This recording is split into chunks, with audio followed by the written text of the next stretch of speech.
Here we go. Thanks so much, Bridget. Welcome, everyone. My name is Azrael Harewood.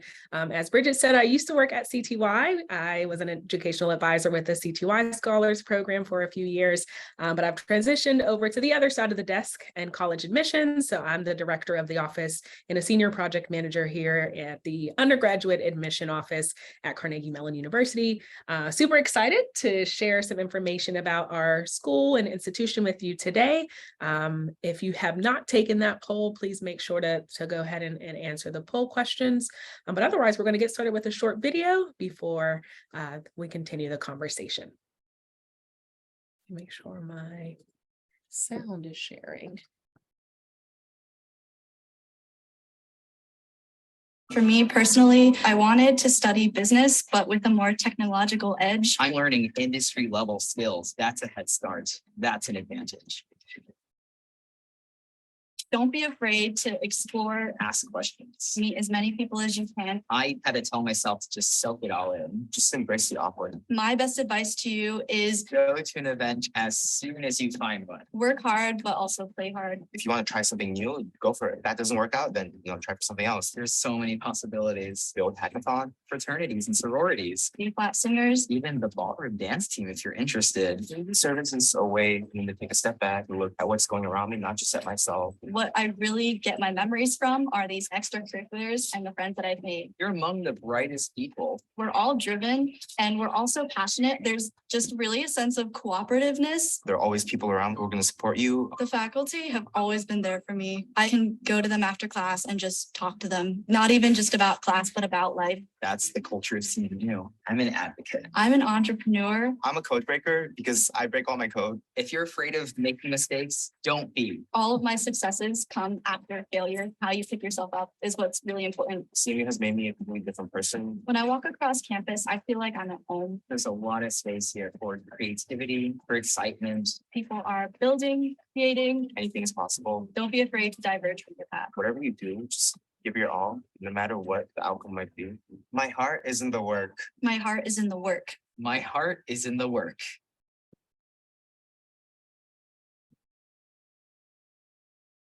Alrighty, so I'm going to transition to sharing.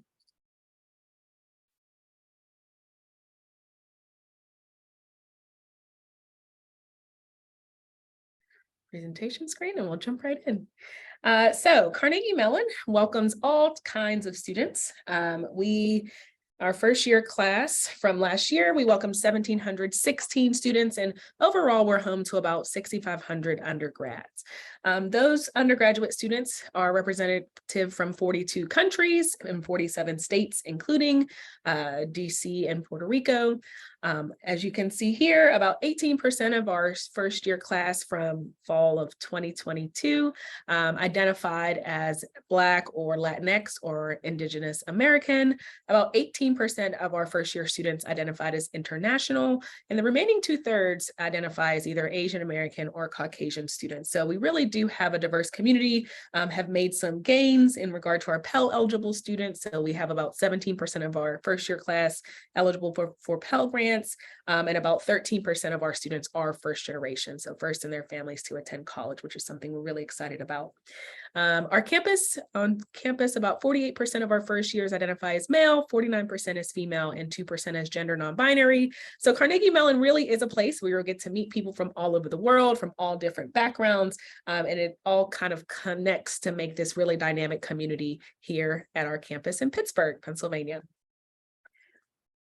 We are a medium-sized Tier 1 research institution, and we have over 100 research centers on campus. So if there's one thing to take away from this presentation, it's that if research is something that you're interested in, Carnegie Mellon should absolutely be a school that you consider. Last year, US News actually ranked us #2, just behind MIT for our undergraduate research programs. And there's lots of opportunities to get involved, whether you did research at high school and you wanted to continue it, or if you are totally new to research, we have apprenticeship programs that allow you to work directly with a faculty member to really get that support. So definitely something to consider if you're interested in research. And something we're also pretty proud of is our 6-to-1 student to faculty ratio. If we would have been having this conversation a couple years ago, the number looked closer to 13-to-1, but we've really invested in bringing diverse faculty and increasing the number of faculty that we have on campus so that students are able, again, to form those dynamic relationships with faculty and professors and engage in research or mentorship or whatever that looks like for each student. So research, definitely a key thing that's attracting students to Carnegie Mellon. And I know CTY has some research programs and opportunities too. So if that's something you've started, maybe through CTY summer programs, definitely could find a home at Carnegie Mellon. So here at Carnegie Mellon, we actually have a college model. So Carnegie Mellon University is comprised of 7 colleges, and we have 6 undergraduate colleges that we actually recruit for every year. So I'll discuss all 6, and then we'll talk a little bit about the structure. So we have a College of Engineering, our College of Fine Arts, the Dietrich College of Humanities and Social Sciences, our Mellon College of Science, the School of Computer Science, and the Tepper School of Business. So if you're interested in coming to Carnegie Mellon, you're actually going to apply to and directly enroll in the college that has your major of interest. So if you look at this list, you'll be able to see kind of just generally what each college offers as far as majors.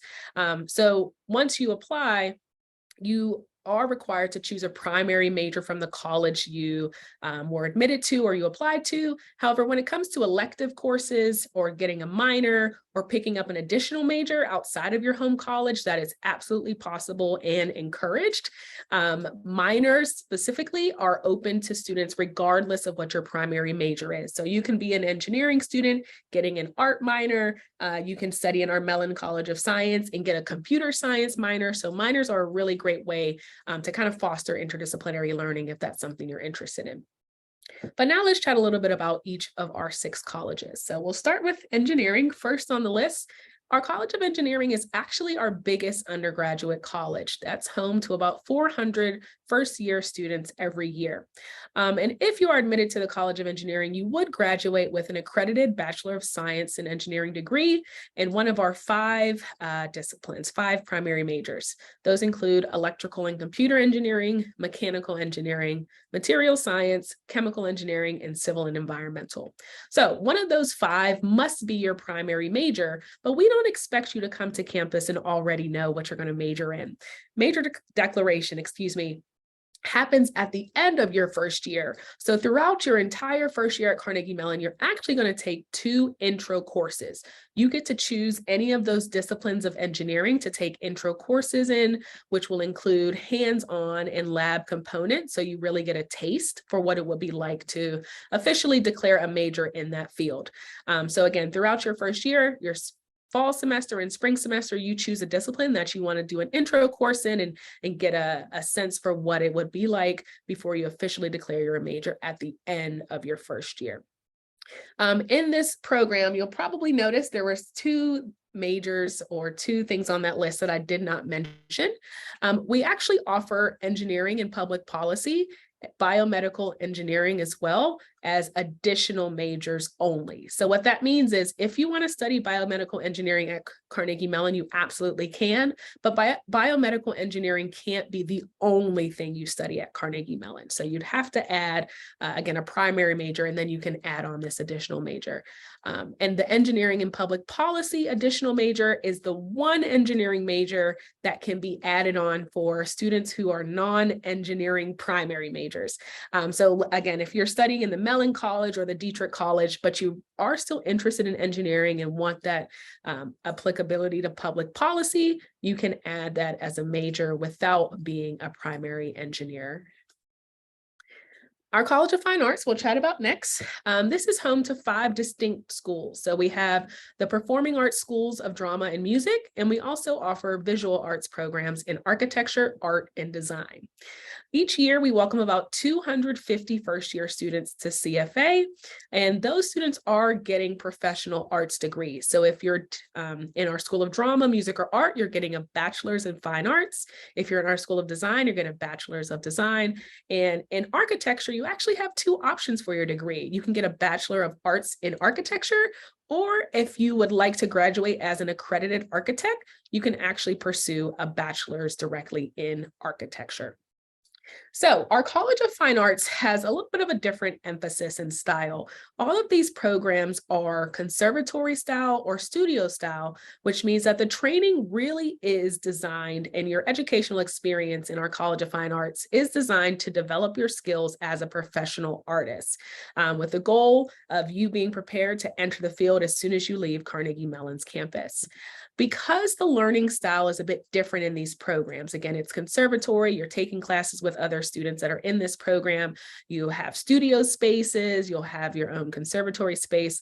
There are some additional application requirements, which we'll talk about at the end, but if you're interested in applying to the College of Fine Arts, you will have to either audition or submit a portfolio.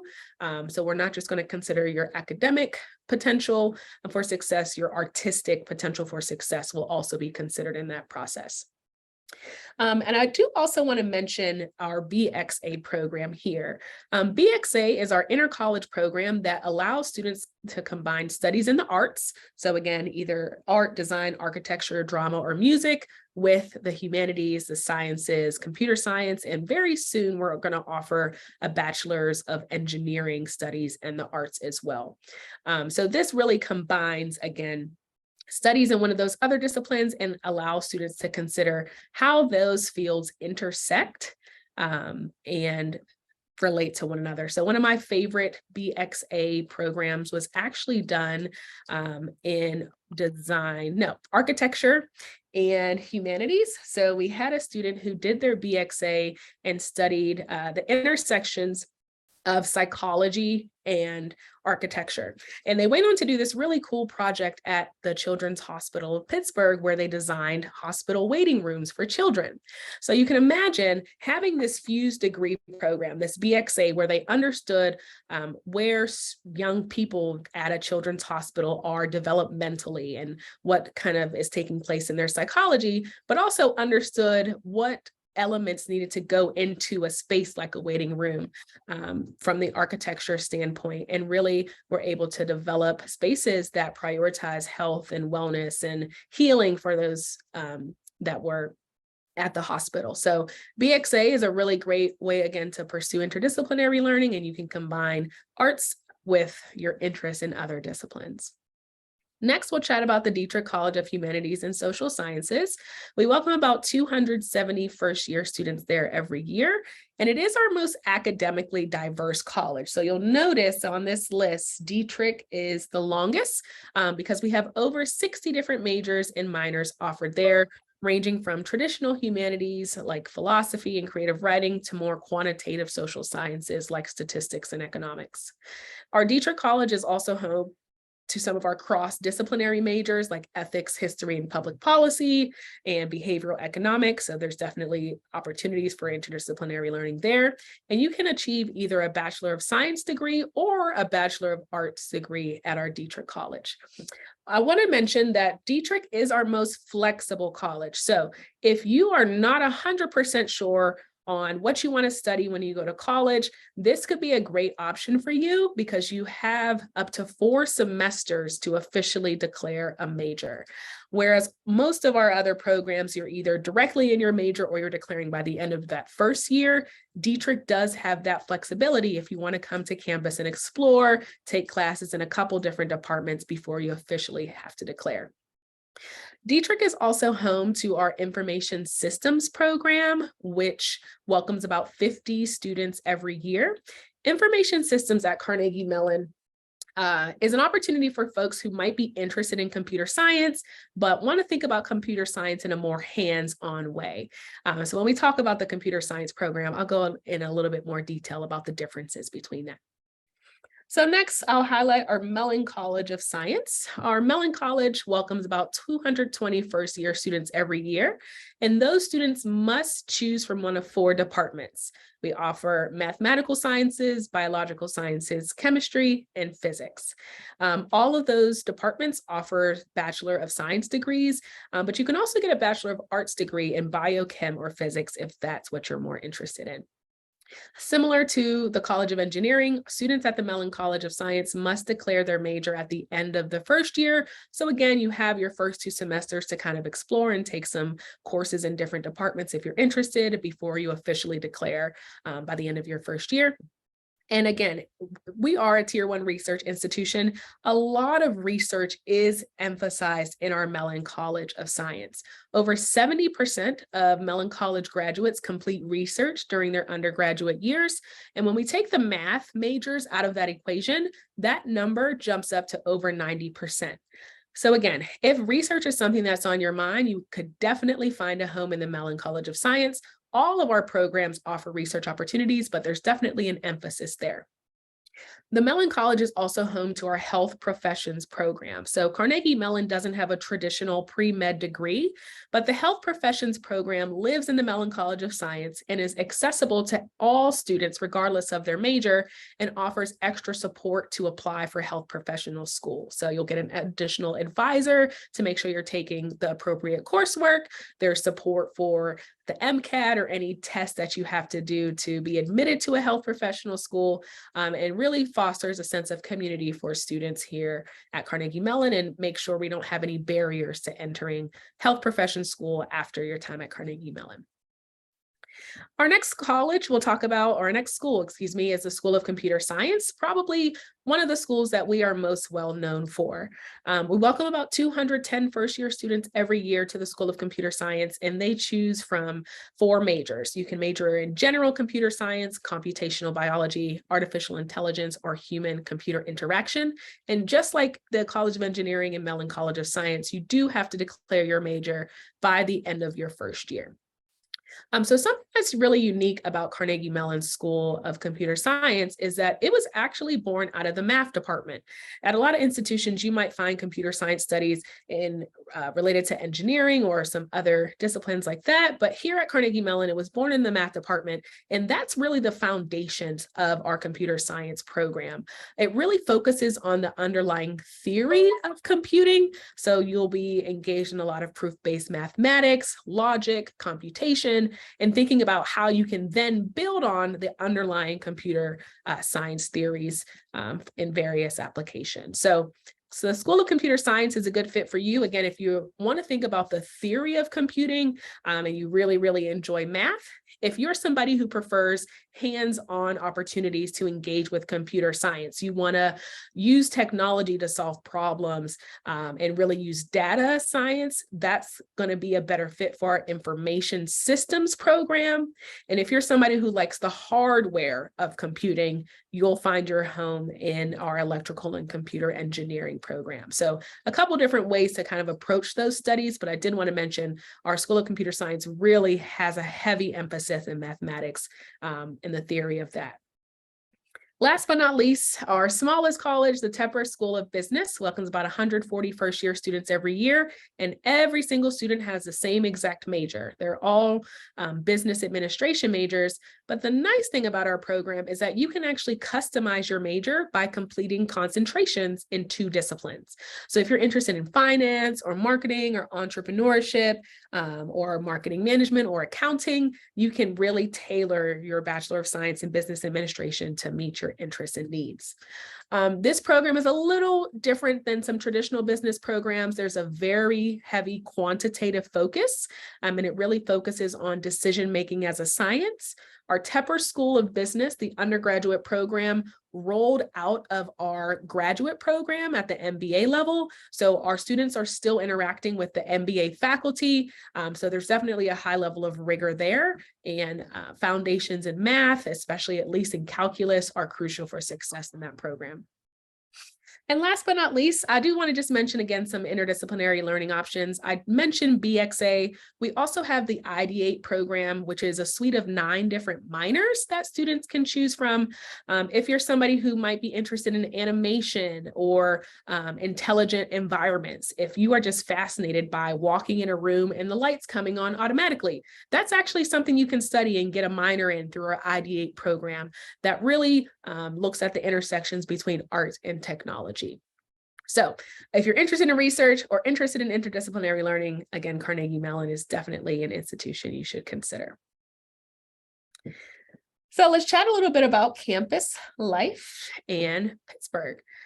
So first, we have over 400 student organizations, and there is a plus sign next to that 400 because every year we welcome between 30 to 40 new orgs because students like you come to our campus, they have a passion and they want to share it with the community. So they get a group of 6 or 7 friends and create their own student org. And our student government really supports and encourages students to create orgs or foster community through this. We have 19 NCAA D3 varsity teams. And if you're not interested in athletics at the varsity level, we do have 44 club teams, and we also offer intramural sports.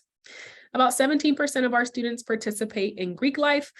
Greek life is one way that some students get involved in community service. It's definitely not the only way, but I will highlight one of the core events that one of the fraternities hosts is called a donut dash. So every year they essentially host this donut dash where you wake up really early in the morning, you eat some donuts, you run a mile, take a break and eat some more donuts, run another mile.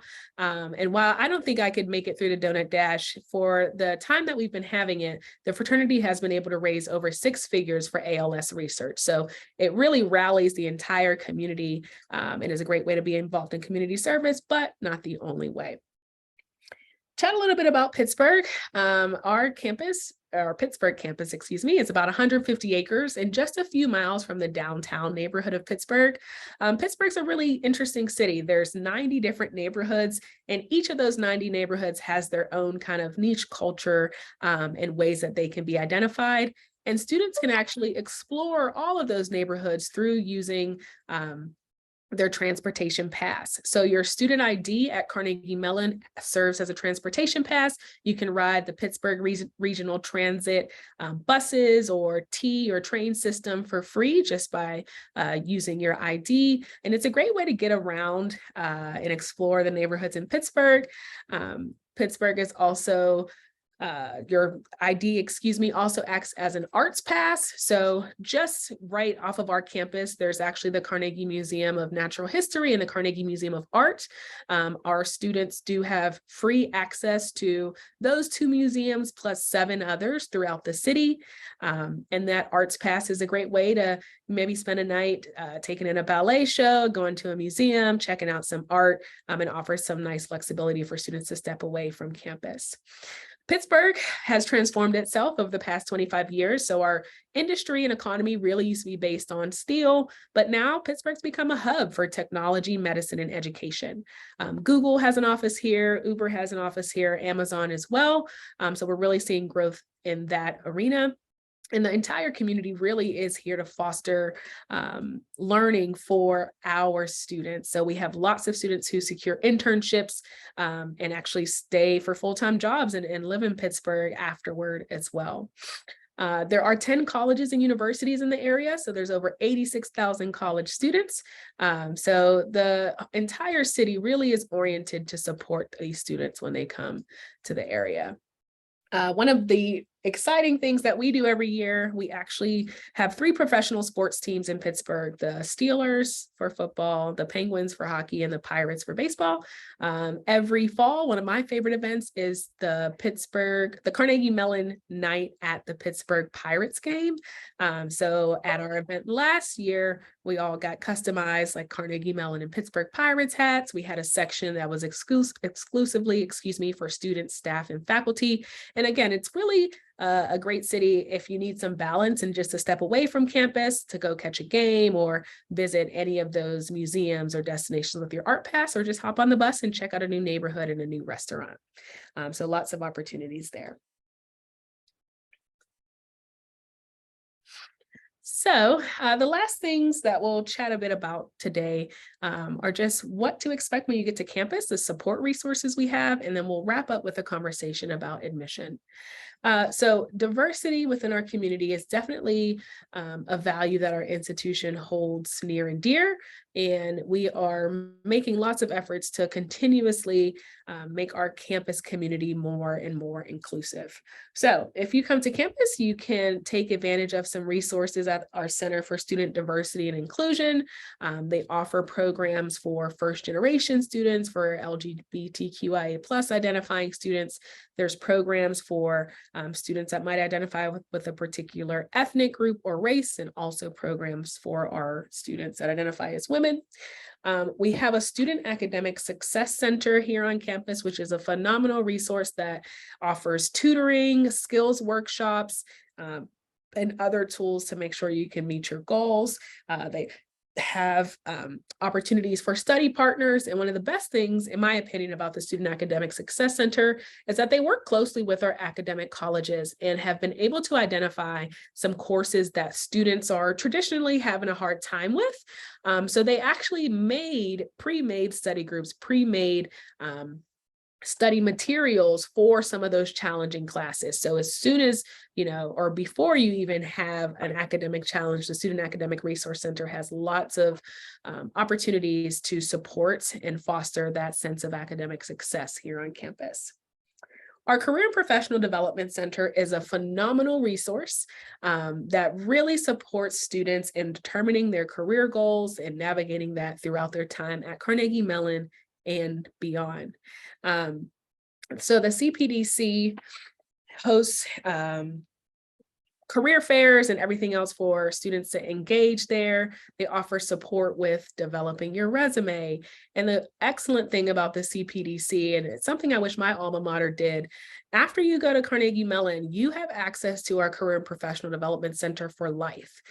So at a lot of institutions, including my own, we could access the career coaches and support for maybe about 5 years. But at Carnegie Mellon, you do have access to that for a lifetime. So we're really here to foster your success, not just on campus, but beyond. We offer counseling and psychological services and also university health services. We are in the process of building a brand new building for that, actually. So there will be a whole new wellness center on campus. The goal is to have that done by 2024. And that wellness center, again, will feature expanded opportunities for counseling and psychological services. We'll also see expansion in our just wellness offerings so that we really have space to support students in finding that balance between their academics and the rest of their experience here at Carnegie Mellon.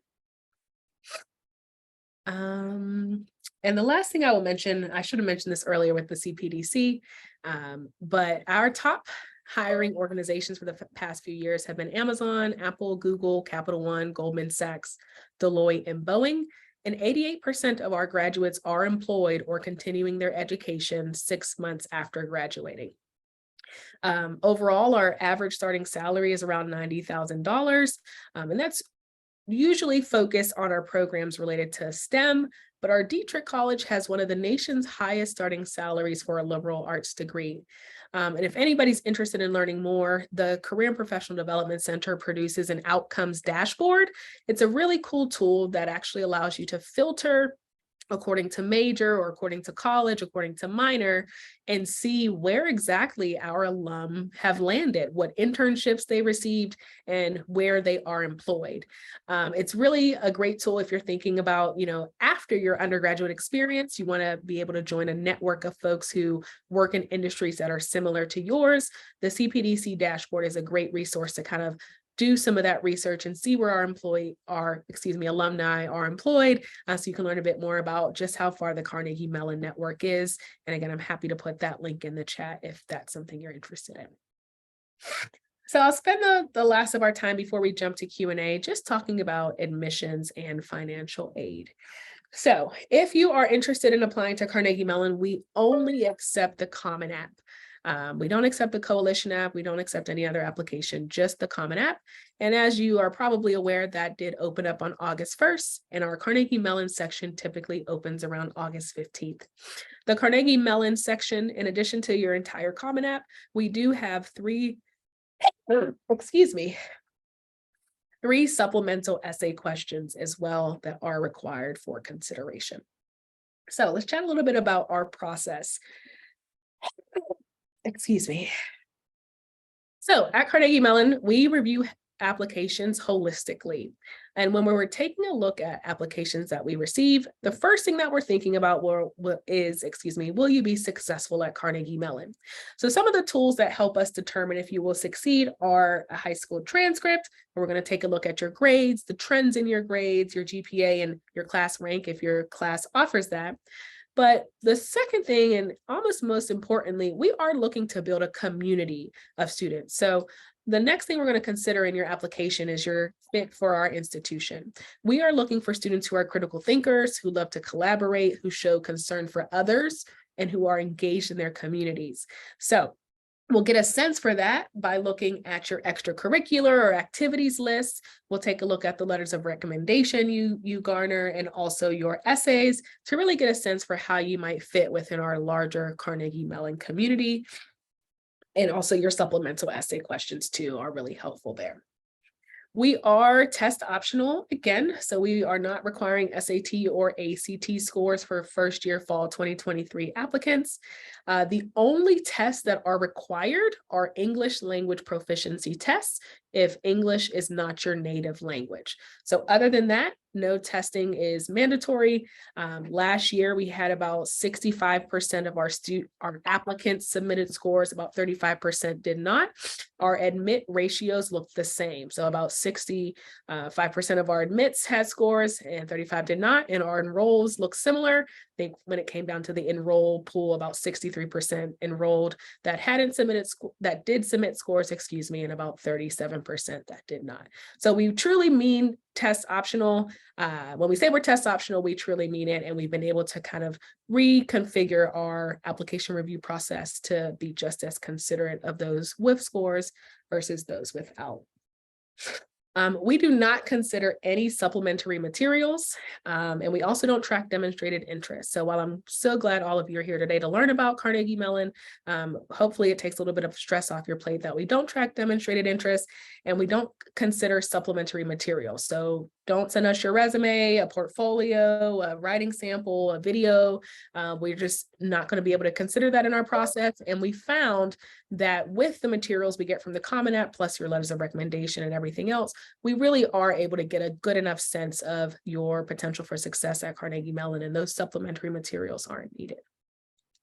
So we can chat a little bit about deadlines. A few things to note. Most of our applicants fall into our regular decision pool. So this year, regular decision deadline is January 3rd. We see about 75% of our applicants through regular decision. We are offering early decision 1 and early decision 2. So our ED1 deadline was last week. It was on November 1st, and ED2 deadline is January 3rd. Please keep in mind that while some other institutions like Carnegie Mellon, there might be an advantage to applying early decision. At Carnegie Mellon, early decision really should be reserved if Carnegie Mellon is your top choice. If we're your number one choice, and if we say yes to you, you'll say yes to us. That's who we encourage to consider early decision. Our admission ratios actually don't change between ED and RD. The one thing that is different though about early decision is that you are only able to apply to one college with one primary major, whereas if you apply regular decision, you are able to rank your preferences with a first preference major and a second preference major. So again, ED really should be used for those who know for a fact Carnegie Mellon is where they need to be for the next 4 years of their undergraduate experience. But otherwise, I encourage you to consider regular decision, where you'll also get that flexibility to have 2 major choices. And if you do apply regular decision, please keep in mind we're going to most strongly consider you for your first preference major. So as you're thinking about how you want to rank them, keep that in mind. As I mentioned with the College of Fine Arts, you do have some different deadlines. So regular decision, if you're interested in music or drama, that deadline is actually December 1st because we need time to schedule auditions, and that takes place throughout the month of December and January. So please keep in mind music or drama have that earlier deadline. I know we have some folks on a call from all different kind of grade ranges, so I will mention our early admission program. This is an exclusive application opportunity just for juniors. Juniors, if you have pretty much maxed out the curriculum at your high school, maybe you are taking advanced mathematics courses through CTY because you've just finished the entire math curriculum, and you might be on track to get some graduation credits early. We do have this early admission plan for you to apply to kind of forego a traditional senior year of high school and instead get started on your college career here at Carnegie Mellon. So we don't see many applications for early admission, but I did want to mention it as an option. Again, you would forego your traditional senior year, come to Carnegie Mellon. You still need to keep in touch with your high school to make sure you're doing everything on time to get your diploma by the end of your first year. But if you're maxing out on courses and ready for your next challenge, we do offer that as an option. So we'll wrap up with financial aid. We do offer need-based financial aid, and we are committed to meeting a student's full demonstrated need using a combination of grants, loans, and student employment. We do require the FAFSA and the CSS profile if you're applying for financial aid. We'll use those documents to determine your need, and again, we will meet that full need. So our average financial aid package was about $56,000, with about $50,000 of that being grant funds. So we really prioritize, that's our first kind of strategy when we're awarding financial aid, is to offer grant funding. We do offer responsible loans, so we don't offer students more than what they would qualify for federal loans. So for your first year, you wouldn't be offered more than $5,500. So it is responsible, and about half of our students do receive financial aid at Carnegie Mellon. If financial aid is a factor as you're thinking about the college that you want to attend, strongly recommend you to use the net price calculator. Whether you're using it for our school or for other institutions, the net price calculator is a great tool to get a sense for an institution's affordability. Our net price calculator has been updated, and if you are entering correct information, it can give you an estimate of your financial aid package that's fairly accurate within about $1,000 range. Again, as long as the information that you're entering is accurate. So it's a great tool to get a sense for what your Carnegie Mellon education may cost. So the last thing I'll mention is that if you're interested in visiting campus, we have just launched a residential tour. So you can actually go inside of the residence halls. That was launched about 2 weeks ago. We're also still offering our regular campus tour with our Andrew ambassadors. We have an outdoor campus walking route. So if you come to campus and just kind of want to explore and do your own thing, we have an outdoor walking route with QR codes posted throughout the campus that you can learn more information about. And then we also encourage you to check us out online. If you aren't able to get to Pittsburgh, we do typically offer counseling sessions where you can meet one-on-one with one of our assistant directors of admission. We have counseling sessions in person too, just on a pause right now as we read applications. So definitely encourage you to connect with us and reach out. I am going to share the link to this document that we took a look at today. I'm going to drop that in the chat. If we have a chat, I don't think we have a chat. I don't think we do, but if you want, you can send it to me on email, and then I'll put it underneath the video that we put on YouTube. Beautiful. That would be perfect. Awesome. Well, thank you all so much. Open for Q&A now. Thank you so much, Ezra. I'm going to stop the recording.